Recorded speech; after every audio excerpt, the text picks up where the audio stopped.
Global માર્કેટ્સનું setup જાણીએ સહયોગી નીરજ કંસારા પાસેથી। Neeraj, good morning. કઈ રીતે વૈશ્વિક બજારો તરફથી આજે સંકેતો છે? જી ગુડ મોર્નિંગ। અને આજના દિવસે સંકેતો આપણને થોડા નબળા મળતા દેખાઈ રહ્યા છે, કારણ કે જો ગઈકાલે અમેરિકાના બજારોની અંદર ખાસ કરીને આપણને પ્રોફિટ બુકિંગ જોવા મળ્યું હતું।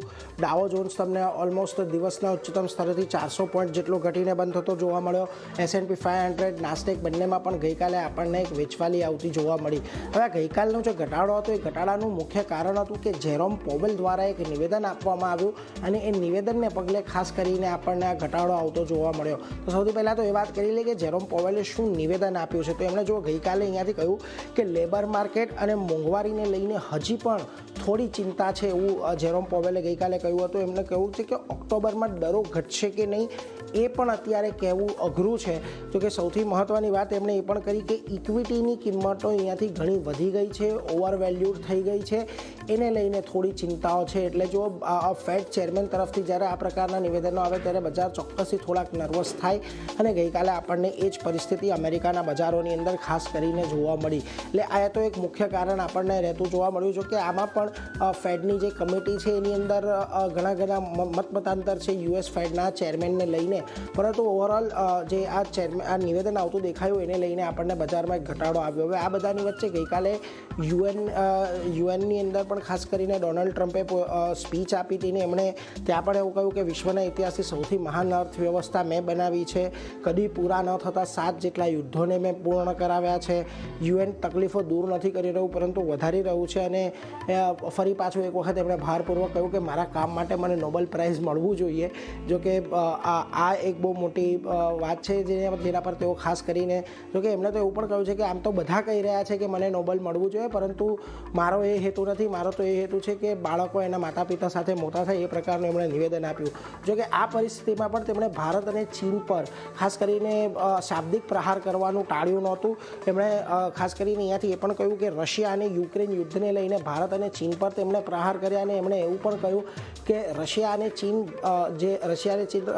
ભારત અને ચીન રશિયા પાસેથી જે ક્રૂડ ખરીદે છે તો પરોક્ષ રીતે ભારત અને ચીન આ જે યુક્રેન વિરુદ્ધનું યુદ્ધ છે એને ફંડ આપી રહ્યું છે, એને નાણાં પૂરા પાડી રહ્યું છે, એવો આરોપ ફરી પાછો એમણે એક વખત યુએનના મંચ પરથી ભારત પર લગાવતો આપણને જોવા મળ્યા છે। એટલે એના પર એક ફોકસ ખાસ કરીને રાખતા રહેવાનો છે। જોકે આ બધાની વચ્ચે એક આલ્કોના CEO છે બિલ ઓપલેરિંગ, એમનું મોટું નિવેદન ગઈકાલે ખાસ કરીને આવતું દેખાયું।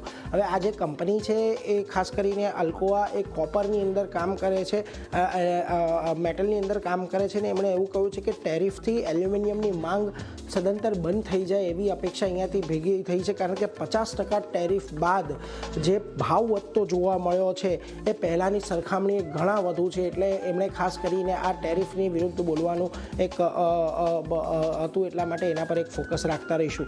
બીજી તરફ સોનામાં ફરી પાછા એક વખત નવા શિખર આપણને બનતા દેખાયા। સતત ત્રીજા દિવસે સોનાની અંદર નવા શિખર બન્યા છે અને વિશ્વની અંદર જે ETFની હોલ્ડિંગ છે એ પણ 3 વર્ષના સૌથી ઉચ્ચતમ સ્તર પર આપણને પહોંચતી જોવા મળી ગઈ છે। અને આ વર્ષે MCXના ભાવ ઉપર, MCXની વાત કરીએ તો દર મહિને આપણને સોનાના ભાવ વધતા દેખાયા છે, એટલે એના પર એક નજર ખાસ કરીને રાખવાની। જોકે આ બધાની વચ્ચે આજે આપણે એશિયાના બજારો પર આવ્યો તો ત્યાં પણ આપણને મિશ્ર કામકાજ જોવા મળી રહ્યું છે। ખાસ કરીને જુઓ નિક્કેઈની અંદર આજે આપણને ઘટાડા તરફી કારોબાર જોવા મળી રહ્યો છે અને આ ઉપરાંત તમે જો તાઇવાન અને કોરિયા જેવા બજારો પણ ખાસા એવા નીચે છે। શાંઘાઈ હેંગસેંગ સ્ટ્રેટ ટાઈમ્સની વાત કરી લઈએ તો અહીંયા શાંઘાઈ હેંગસેંગ થોડાક પોઝિટિવ છે, પરંતુ સ્ટ્રેટ ટાઈમ્સની શરૂઆત આજના દિવસે ઘટાડા તરફી જોવા મળી છે। હવે ગઈકાલે આપણે કેશ લેવલ પર પણ 25,200ની નીચે બંધ થયા હતા। જો ફ્યુચર્સ ગઈકાલે આપણને 25,255 પર બંધ થયા, 25,188ના ગિફ્ટ નિફ્ટી સંકેત આપી રહ્યું છે, એટલે ઘટાડા તરફી આજના દિવસનું ઓપનિંગ આપણને રહેતું જોવા મળે એવી અપેક્ષા એક આજના દિવસે બનતી દેખાઈ રહી છે ચારની। એટલે શરૂઆત થોડીક નબળી રહી શકે છે। જોવાનું એ છે કે આજે 25,000 કે 25,100ની વચ્ચેના સપોર્ટ લઈને બજાર ફરી પાછું ઉપર આવે છે કે નહીં। જી નીરજ।